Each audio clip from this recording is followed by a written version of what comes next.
전에 말씀드린 것처럼 신약성경 4복음서 중에서 요한복음은 나머지 세 복음서 마태, 마가, 누가 복음서와 대단히 구별이 됩니다. 마태, 마가, 누가 복음은 소위 일컬어서 신학적으로 공관복음이라고 합니다. 공통된 관점으로 쓰여진 책이라고 해서 공관복음이라고 합니다. 그도 그럴 것이 그 세 복음서를 자세히 분석해보면 동일한 이야기들을 서로 인용하고 주고받고 참조한 것들의 흐름을 알 수 있기 때문입니다. 마가복음이 제일 먼저 쓰였다고 알려져 있고요. 마태복음과 누가복음은 그 마가복음을 참조해서 시기적으로 마가복음보다 더 후에 쓰여졌다라는 흐름을 파악해 볼 수 있습니다. 그러나 요한복음은 그 나머지 세 복음서와 공통된 자료를 사용했다는 흔적이 별로 드러나 있지 않습니다. 그래서 같은 관점으로 쓰여졌다라고 보기 어려워서 사복음서 중에 앞의 세 복음은 공관복음이라고 분류하지만 요한복음은 공관복음에 포함되지 않는 것입니다. 요한복음은 사복음서 중에서 가장 나중에 저술되었다고 볼 수 있습니다. 그리고 아주 독특한 관점을 유지하고 있습니다. 요한복음은 사건과 어떤 스토리보다는 예수님 자신을 설명하는 추상적인 진술이 주를 이루고 있습니다. 그래서 소위 요한복음을 영적인 복음서다 라고 많이 지칭하고 있습니다. 요한복음은 영적이야. 그래서 까닭은 모르겠지만 초신자들에게 요한복음부터 먼저 읽으라라고 권면하는 것이 교회의 나름의 전통 문화로 형성이 되어 있는데, 그런데 뜻밖에도 요한복음을 읽어보면 대단히 어려워요. 요한복음에는 비유도 거의 없습니다. 그리고 기적도 기적 그 자체보다는 그 기적을 매개로 한 그 다음의 영적인 설명에 더 강조점과 포인트가 놓여 있습니다. 그래서 이렇게 표현하면 좀 그렇지만 요한복음은 전체적으로 재미가 별로 없고 매우 모호하고 이해하기가 대단히 어렵습니다. 복음서 중에 가장 난해한 책이라고 할 수 있습니다. 그런 일반적인 특징에 의해서 좀 더 깊이 요한복음의 특성을 살펴보면 요한복음은 고도로 기획된 작품입니다.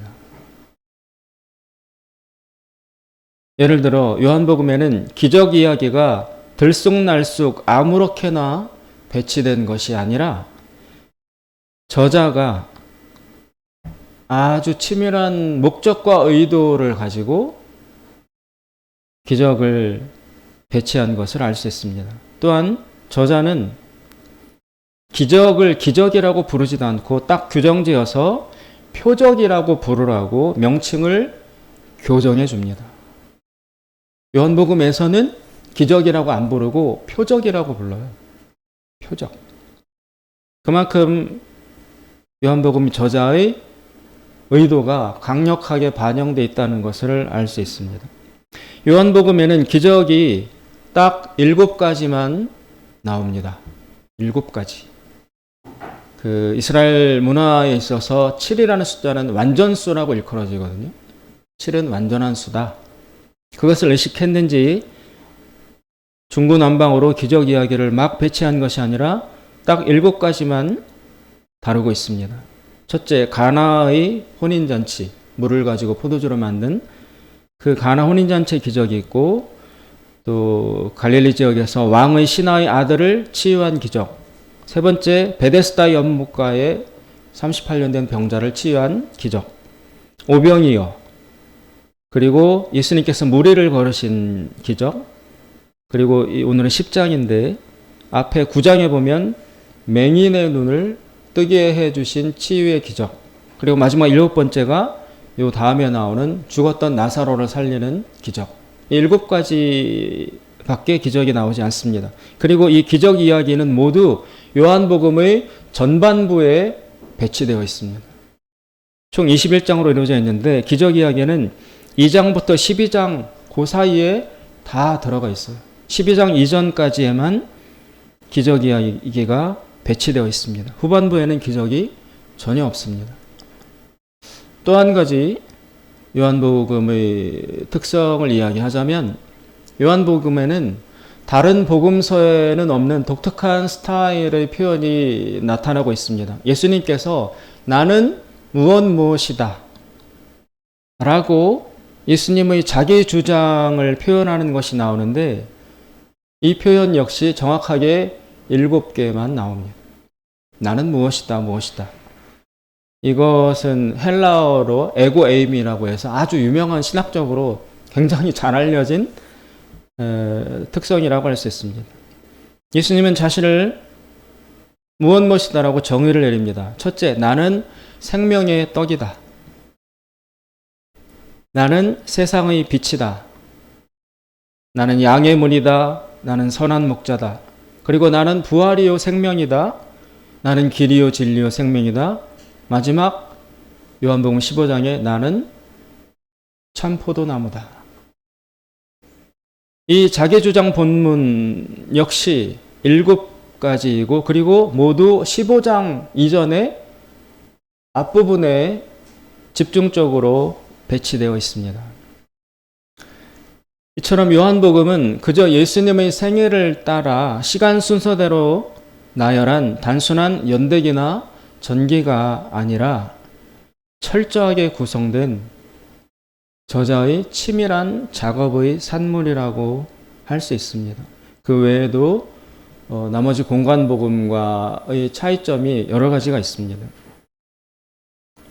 오늘 우리가 읽은 본문 말씀은 그 7개의 예수님의 자기주장 본문 나는 이다, 에고 에이미라는 말씀 중에서 2가지가 나오고 있습니다. 첫째, 나는 양의 문이다. 두 번째, 나는 선한 목자다. 그 7가지 중에 2가지 자기 고백이 오늘 본문에 중첩되어 나타나고 있습니다. 예수님께서 자신을 목자라고 표현하는 이런 형식은 새로운 것이 사실상 아닙니다.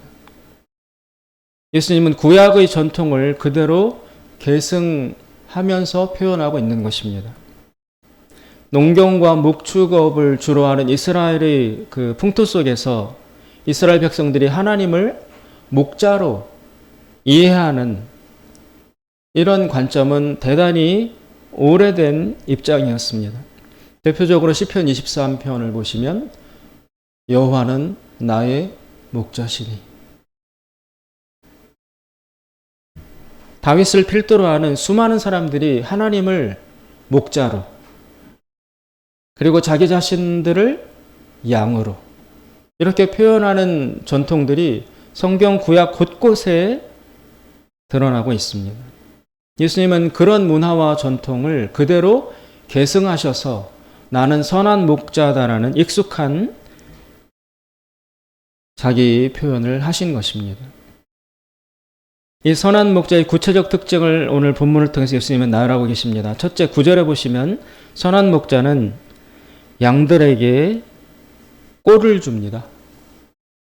먹을 양식, 음식, 양들이 먹을 수 있는 신선한 풀을 줍니다. 시편 23편에도 그가 나를 푸른 초장에 누이시며 쉴 만한 물가로 인도하시는도다. 양들의 먹을 것, 잘 것, 기본적인 의식주 이런 것들을 선한 목자는 책임져 줍니다. 두 번째 11절에 보시면 단순한 목자가 아니라 선한 목자는 양들을 위해서 목숨까지 버릴 때도 있다. 양들을 구하기 위해서 자신의 목숨을 드릴 정도의 사랑이 나타나는 자가 바로 선한 목자다 라고 규정하고 있습니다. 그리고 또 14절에 가시면 목자는 양을 압니다. 섬세하고도 자세하게 목자는 양들을 알고 있다는 것입니다. 어느 정도까지 알고 있느냐? 3절에 보시면 문지기는 그를 위하여 문을 열고 양은 그의 음성을 듣나니 그가 즉 목자가 자기 양의 이름을 각각 불러 인도하여 내느니라. 양이 몇십 마리 몇백 마리 있어도 그 목자가 양 한 마리 한 마리에게 애칭을 붙여준대요. 너는 뭐 이름을. 양 한 마리마다 그 양의 특성에 걸맞는 각자의 이름을 목자는 부여해 주어서 우리에서 양을 데리고 나올 때 이름을 부른다는 거예요. 현재에도 그렇다고 합니다. 아랍 쪽의 그 목양 문명에 가면 지금도 목자들이 양을 애칭으로 부른다고 해요.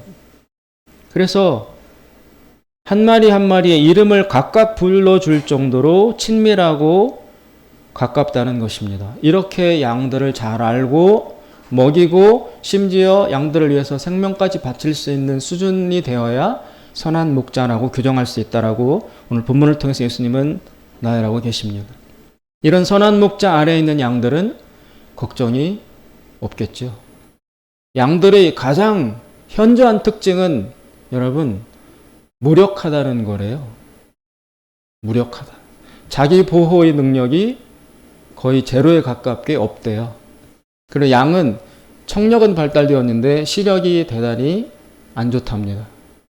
그래서 그리고 다른 그 맹수들과 대적할 수 있는 발톱도 이빨도 이런 무기가 하나도 없어요. 그리고 이것은 제가 확인을 안 해봐서 모르겠지만 자료에 의하면 양은 넘어지면 자기 혼자 못 일어난대요. 그런지 안 그런지 잘 모르지만 그렇다고 합니다. 그러니 넘어져서 일어나지도 못하고 눈이 어두워서 풀을 찾으러 나갈 수도 없고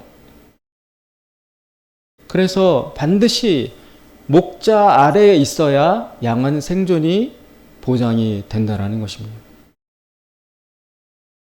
이런 무력하다는 것을 가장 큰 특징으로 갖고 있는 양에게 선한 목자가 있으면 정말 다행이죠. 너무 감사한 일이죠. 그런데 오늘 본문을 통해서 보면 한 가지 문제가 있습니다. 이 연약한 무능한 양들에게 이처럼 선한 목자만 있는가? 그렇지 않다라는 것입니다. 선한 목자만 양들 곁에 있으면 무슨 걱정이겠습니까? 그런데 현실 속에서는 이 선한 목자와 정반대되는 또 다른 인물이 양 주변에 있다는 것입니다. 그것이 문제입니다. 그것이 이 양들에게는 아주 심각한 문제가 되는 것입니다. 이처럼 양들에게 치명적 위협이 되는 인물들은 과연 누구일까? 1절에 보시면 절도와 강도가 나옵니다.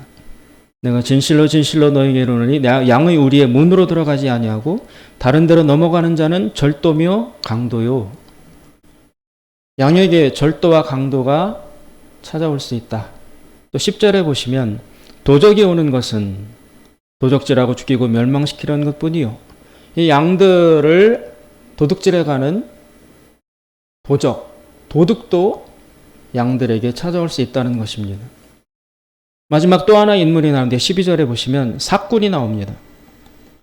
삭군은 돈을 받고 양을 치는 사람이죠. 이 삭군은 12절에 정확히 단도직입적으로 예수님이 정의를 내리십니다. 이 삭군은 목자가 아니라는 것입니다. 목자도 아니요. 양도 자기 양이 아니라 이리가 오는 것을 보면 양을 버리고 달아난다. 이렇게 양 주변에 선한 목자가 있다면 이쪽 반대편에 선하지 않은 목자, 악한 목자의 부류에 속하는 사람들도 있다는 것입니다. 절도, 강도, 도적, 삭군. 사실은 선한 목자보다 더 규모와 범위가 큽니다. 이들이 하는 일은 10절에 간략하게 요약되어 있습니다. 이 절도와 강도와 도적과 싹군들이 하는 일은 10절에 보시면 도적질하고 죽이고 멸망시키는 것 뿐이다. 이들이 양들에게 접근하는 목적은 철저히 훔치고 빼앗고 죽이고 멸망시키는 것, 그것뿐이라는 것입니다. 그런 것으로 볼 때 이 절도, 강도, 도적, 싹군은 양들과의 관계에 있어서 100% 자기 자신이 목적이에요. 자기 자신이 목적이고 양은 수단이고 도구고 방편입니다.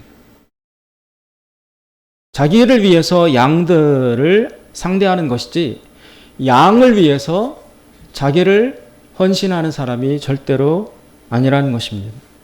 양들은 오직 수단이요 도구요 부차적 존재일 뿐입니다.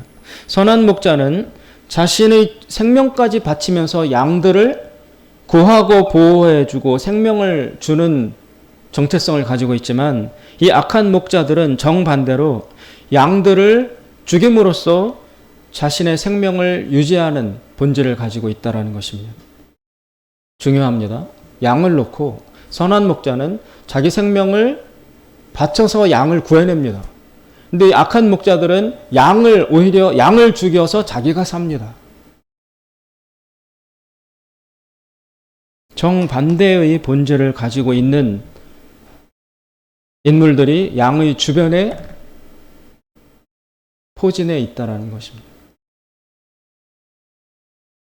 이 악한 목자들, 절도와 강도와 도적과 싹군에게 양들이 붙잡히면 거의 끝장이라고 할 수 있습니다. 자기 자신을 보호할 능력이 없는 양들의 입장에서 어떤 목자와 만나는가, 어떤 목자와의 관계가 유지되는가는 이 양들의 생존과 생명과 직결되어 있습니다. 이런 목자를 만나던 저런 목자를 만나던 그것이다로 끝날 일이 아니라 악한 목자를 만나면 반드시 뺏기고 생명을 잃고 철저하게 멸망당하는 운명을 살아나갈 수밖에 없습니다. 엄밀히 말해서 우리 인간들, 특별히 하나님을 믿는 우리 그리스도인들 모두 이 양의 정체성을 같이 가지고 있다고 말할 수 있습니다. 아까 양의 특성을 나열한 것처럼 우리 자신도 연약합니다. 지혜로울 때가 있지만 어리석을 때가 있습니다. 그래서 우리가 신앙을 갖고 있는 이유도 어떤 자세와 심정을 가지고 교회에 나오는지, 믿음 생활을 해나가는지 잘 살펴보면 우리 자신의 정체성이 이 양과 같아요. 양과 같은 생각으로 하나님 앞에 나오는 겁니다. 여러분, 하나님을 목자로 우리가 무의식적으로라도 목자로 하나님을 생각하며 살아가고 있는 것 아닌가요? 길 잃지 않기를 간절히 바랍니다. 그런 생각으로 여기 오늘도 이렇게 교회에 와서 앉아 있는 것입니다. 기도하는 이유도, 예배드리는 까닭도, 말씀을 읽어보려 하는 그 노력도 100% 단순히 그 이유 하나만이라고 할 수는 없지만 그러나 상당수의 우리 마음의 동기와 이유가 있다면 내가 입술로 표현하고 정확하게 내 머리로 하나님은 나의 목자야라고 규정 짓진 않았지만 일반적으로 우리가 신앙생활을 한다, 하나님을 믿는다라는 것의 구체적 본질을 들여다보면 우리가 나도 모르는 가운데 하나님을 목자처럼 생각하고 있는 심정으로 이 신앙생활을 해나가고 있다는 것입니다. 하나님 보호해 주세요. 하나님 이런 게 어렵습니다. 지혜 주세요. 이 문제가 있습니다. 우리의 일거수일투족을, 내 자녀를, 내 삶을, 우리 가정을 평안과 이런 것들을 바라고 의지하면서 마치 양이 목자에 의지하듯이 그런 마음으로 하나님과의 관계를 유지해가고 있다는 것입니다. 그러니 이 목자와 양의 이 말씀이 우리와 먼 이야기가 결코 아니라고 할 수 있습니다. 따라서 오늘 본문 말씀에서 이 양들 주변에 선한 목자도 있지만 동시에 절도와 강도와 도적과도 같은 싹군과도 같은 악한 목자들도 분명히 접근한다는 이 본문 말씀으로 근거해 볼 때 우리의 이 영혼의 신앙생활의 실존 속에서도 예수님이라는 선한 목자와의 관계도 있지만 내가 의식하지 못한다 할지라도 우리 곁에 다가오고 촉수를 뻗치는 절도와 강도와 도적 같은 영적 세력들도 분명히 있다는 사실에 우리가 눈을 떠야 하는 것입니다. 그렇다면 이 절도와 강도와 도적, 즉 악한 목자들을 어떻게 우리가 구분해낼 수 있는가가 관건이 됩니다. 어떻게 그런 악한 목자들을 피할 수 있는가? 그 악한 목자의 소나기에 안 들어갈 수 있겠는가? 그것이 우리의 삶의 실존의 굉장히 중요한 문제로 다가온다는 것입니다. 절도와 강도와 도적, 이 사람들의 이 악한 세력들의 특징은 무엇인가? 오늘 본문 말씀 보면 첫째, 이 사람들은, 이 세력들은 문으로 안 들어옵니다. 1절에 보시면 내가 진실로 진실로 너희에게 이르노니 양의 우리에 문으로 들어가지 아니하고 다른 데로 넘어가는 자는 반드시 절도며 강도다.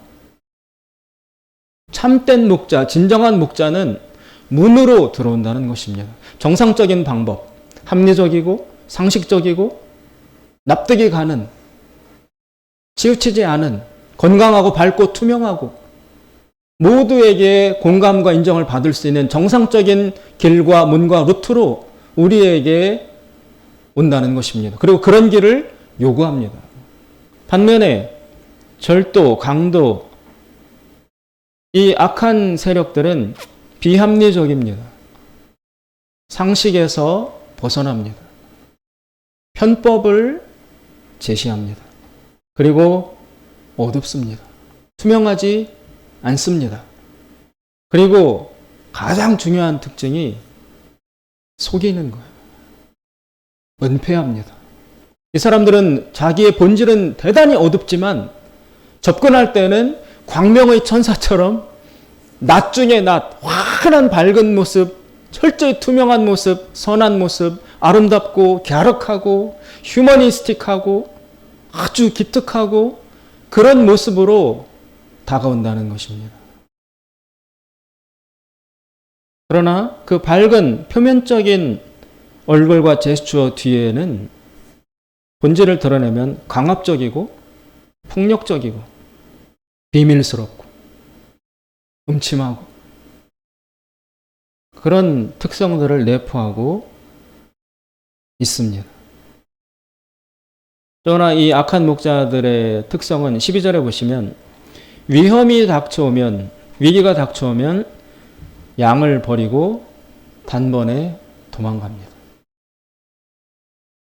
위기가 드러나기 전까지는 광명한 천사처럼, 밝음의 선지자처럼, 아주 선한 일의 대명사처럼 우리에게 다가오지만 조금이라도 위기가 닥치면, 위험이 닥치면 바로 우리를 버리고 유기하고 자신이 살기 위해서 도망간다는 것입니다. 절대로 우리를 책임져 주지 않습니다. 심지어 그렇게 선한 모습으로 접근한 목적 자체가 우리를 이용하여, 우리를 활용하고 사용하고 우리를 속여서 자신의 이익과 목적을 실현하기 위한 도구로 접근해 왔기 때문에 이 강도나 도적에게, 속이는 자들에게 걸리게 되면 생명을, 그리고 우리의 모든 것을 잃을 수밖에 없다는 것입니다. 사랑하는 여러분, 우리 인생에 살아오시면서 이렇게 강도 만난 것 같은 어려움과 뜻밖의 위기에 빠질 때가 분명히 있습니다. 그런데 그 강도 만난 것 같은 위기는 인생의 후반부에 와서 직면할수록 치명적이에요.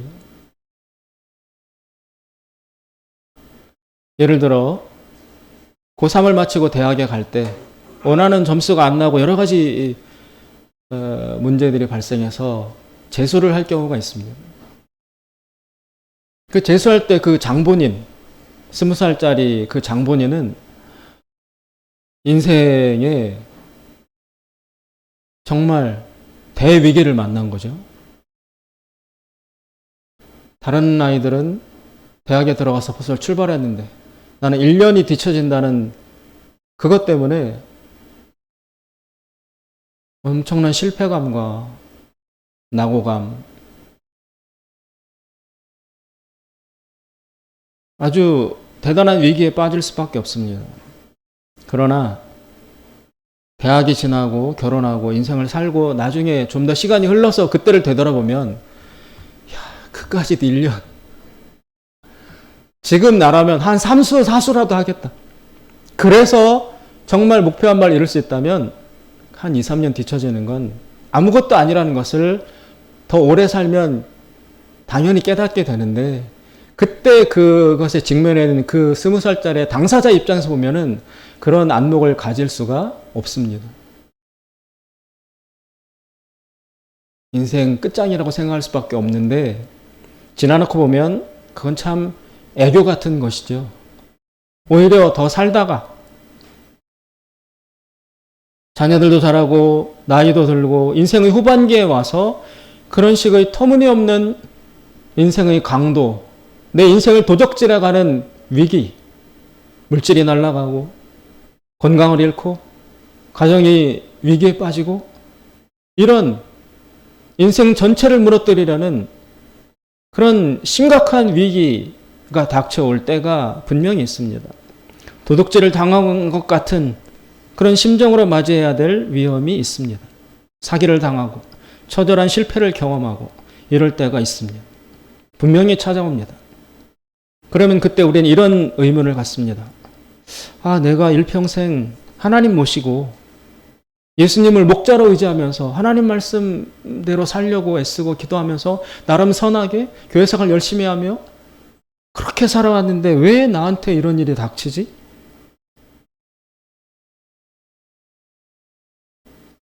여러 가지를 물어보지만 왜 이런 일이 닥쳐왔을까? 여러 군데 물어보지만 궁극적으로 과연 내가 참으로 하나님 믿는 사람이 맞다면 궁극적으로 도달하는 질문은 바로 그 자리일 수밖에 없습니다. 하나님 왜? 하나님 내가 뭘 잘못했어요? 왜 이렇게 됐습니까? 그런 질문을 할 수밖에 없습니다. 그리고 그 질문에 대한 대답을 찾아야 한 걸음 나아갈 수 있습니다. 거기서 그 의문에 대한 대답을 찾고 재정립을 해야지 우리의 삶과 신앙과 실존을 유지해 갈 수 있다는 것입니다.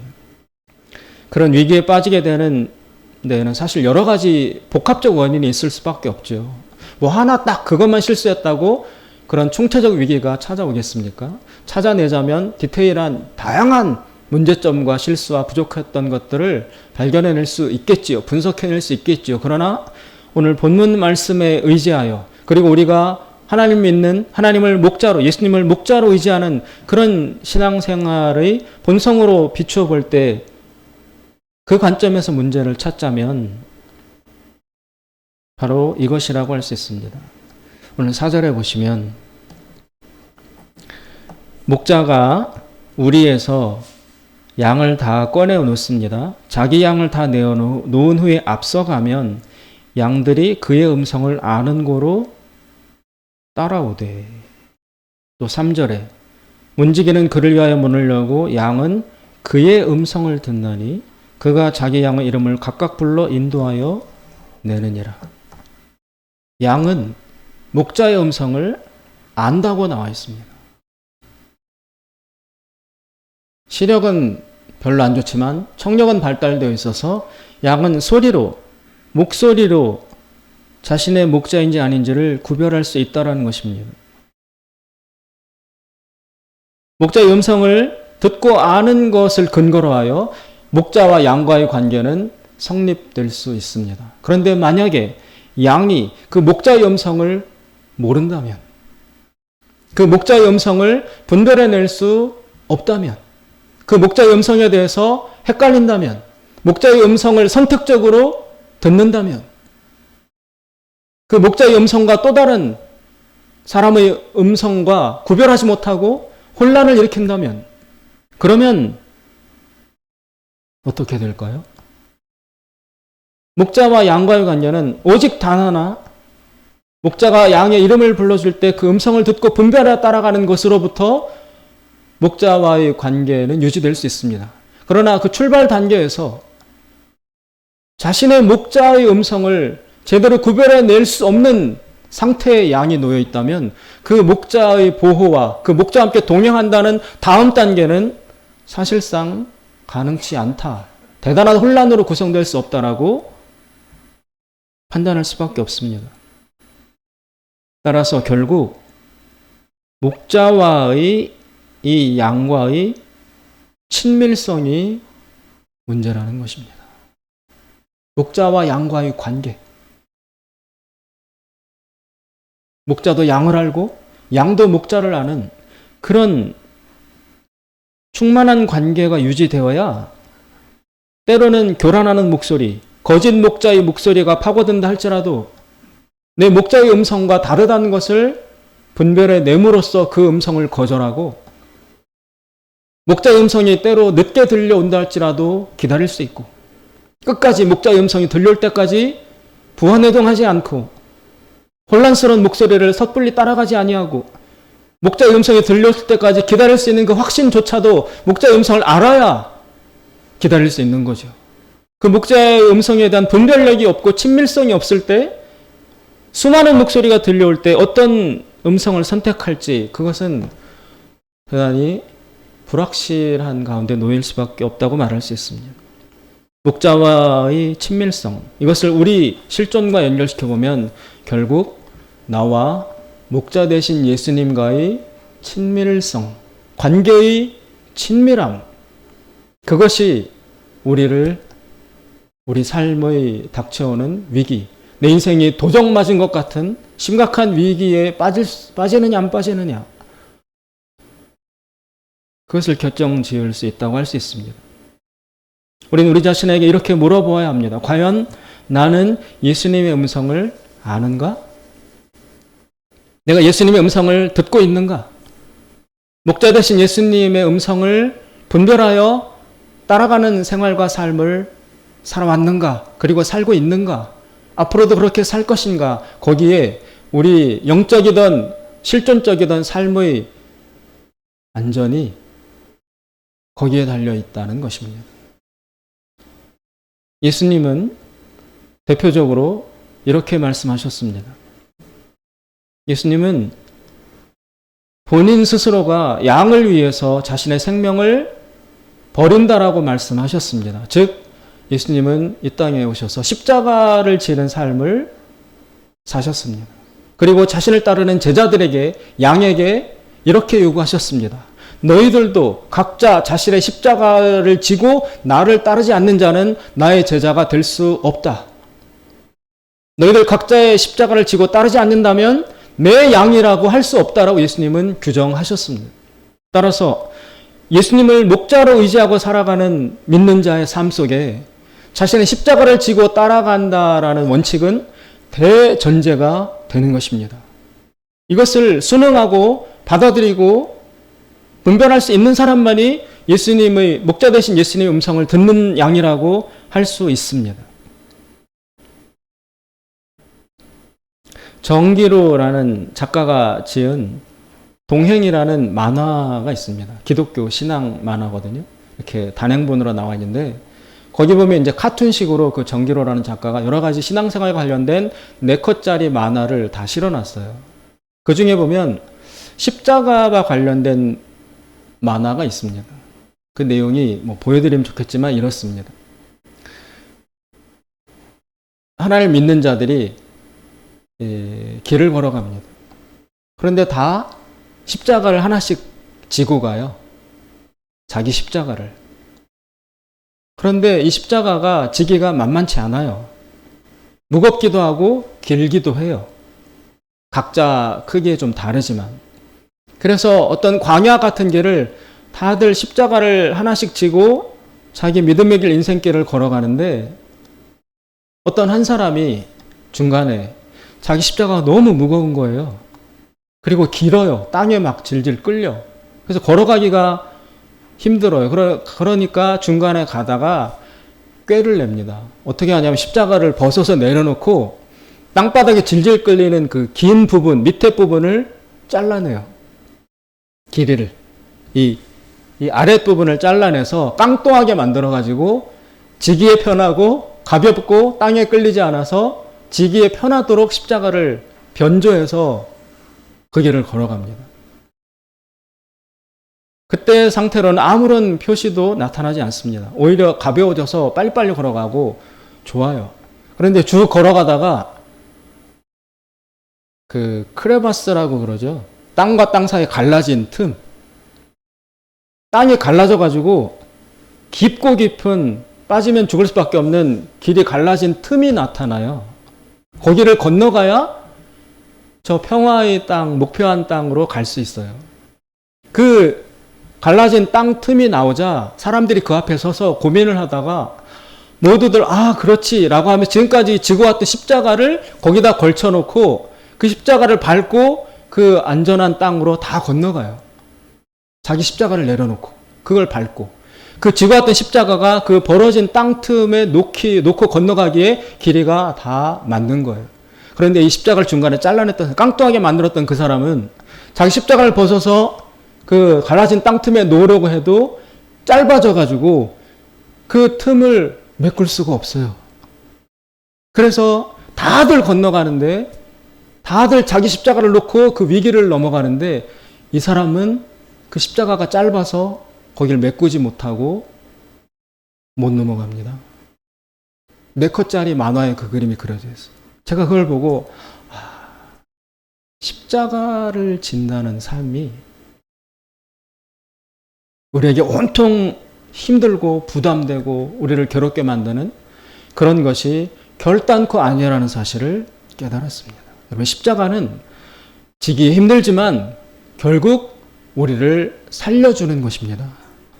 십자가야말로 우리의 구원의 은총이요 도구인 것입니다.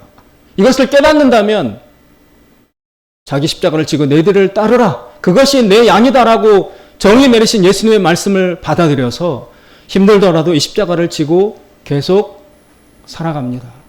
그러나 그 십자가가 힘들고 무거워서 십자가를 거부하거나 잘라내는 사람은 인생에 도적이 찾아왔을 때, 내 인생이 도둑질 맞았을 때, 내가 그동안 벌고 애쓰고 벌였던 사업과 벌어놓았던 돈과 자녀와 건강 이런 것들이 한순간에 날아갈 때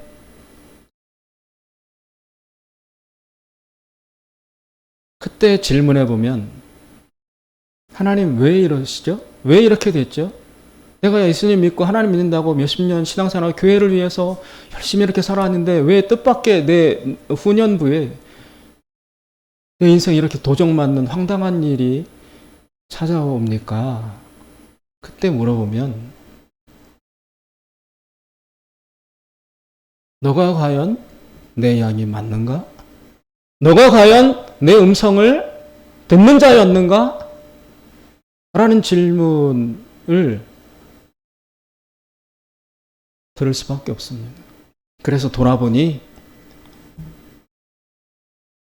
교회도 다니고 예배당에도 앉아있고 하나님 믿는다라고 말을 하면서 살아왔지만 그러나 실제 내 삶을 보면 십자가를 져야 한다는 그 예수님의 말씀을 충실하고 성실하고 정직하게 따르지 않아왔던 내 생활들이 누적되어 있다는 것을 발견할 수밖에 없습니다. 십자가를 지는 삶은 제자도의 삶입니다. 제자로 살아라. 힘들고 어렵고 부담스럽습니다. 그래서 노골적으로 나 싫어요. 예수님 제자 싫어요. 내 맘대로 살 거예요. 라고 거절할 용기는 없지만 그러나 내면적으로 타협을 해서 교회에 앉아있고 예배도 드리고 찬양도 드리고 섬기고 봉사하고 직분도 갖고 여러 가지 신앙인으로 믿음으로 그렇게 수십 년을 살아오긴 했지만 그러나 디테일한 내 삶의 면면을 돌아보면 삶의 현저한 영역에서 십자가지라는 목자 되신 예수님의 말씀을 거부하고 불순종한 일들이 무수히 많다는 것을 발견할 수밖에 없는 것입니다. 예수님이 가라고 하셨을 때 가기 싫어서 나는 멈췄고, 예수님이 베풀라고 하셨을 때 나는 아까워하면서 베풀지 않았고,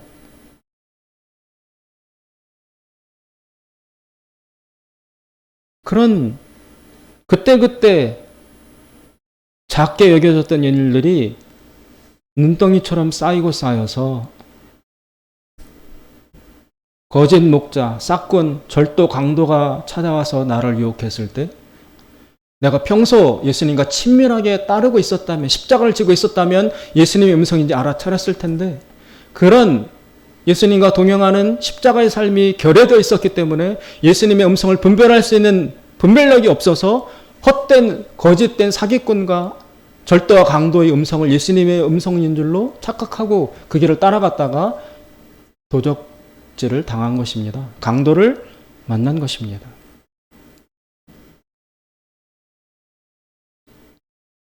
성경에 보면 믿음으로 행하지 않은 것은 모두 다 죄니라 라고 단언하고 있습니다. 믿음으로 산다는 것, 예수님 믿습니다, 이렇게 한다고 믿음으로 사는 것인가요? 아닙니다. 구체적인 영역에서 자기를 부인하고 십자가를 지며 주님의 말씀을 따라왔는지, 과연 그렇게 산 삶만이 믿음이라고 할 수 있습니다.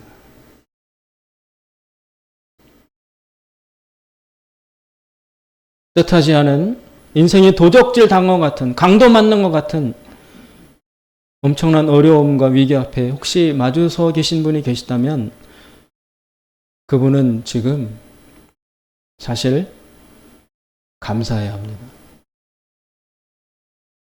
감사해야 합니다. 왜냐고요?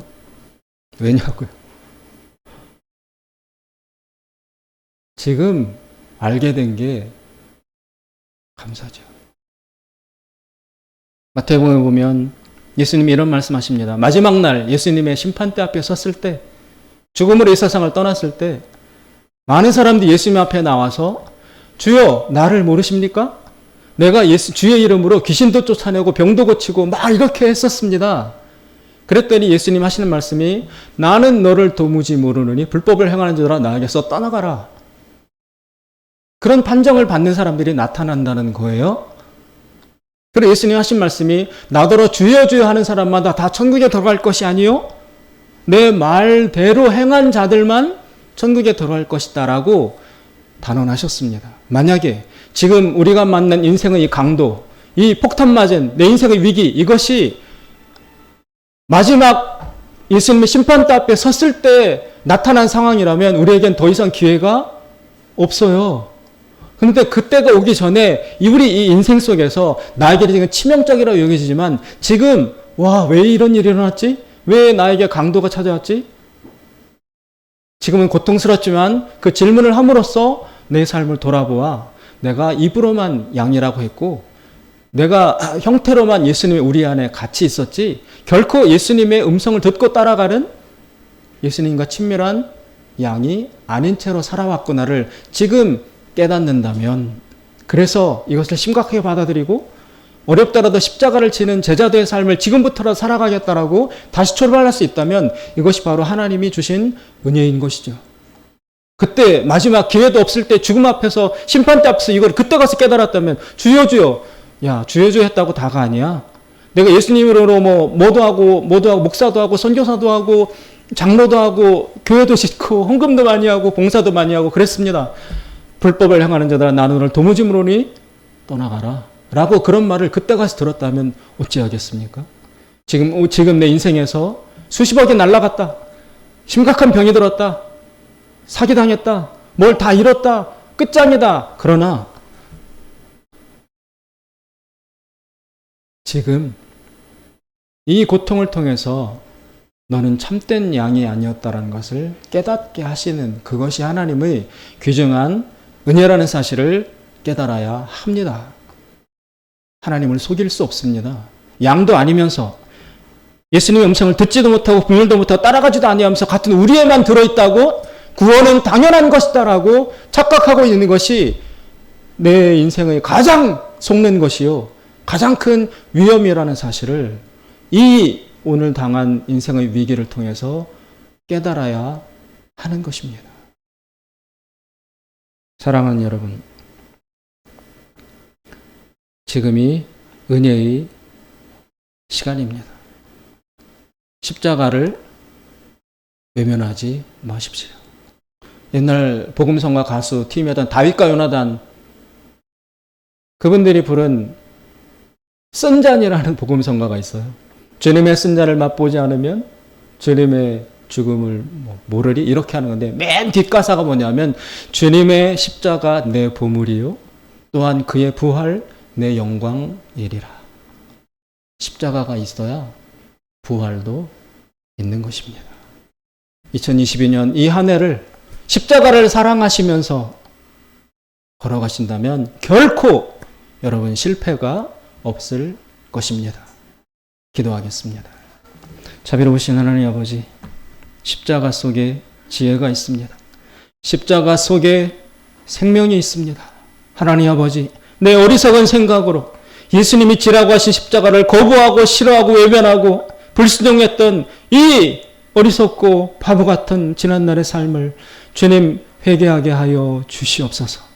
주여, 입으로만 양이 아니고 몸으로만 주님의 우리에 들어있지만 그러나 목자의 음성을 듣지도 못하고 분별도 못하는 죽어있는 상태가 아니라 주님 예수의 음성을 들을 수 있도록, 분별해낼 수 있도록, 그리고 십자가를 지고 주님을 따를 수 있는 하나님과 친밀한 그런 양이 되게 하여 주시옵소서. 예수님의 이름으로 기도드리옵나이다. 아멘. 다 같이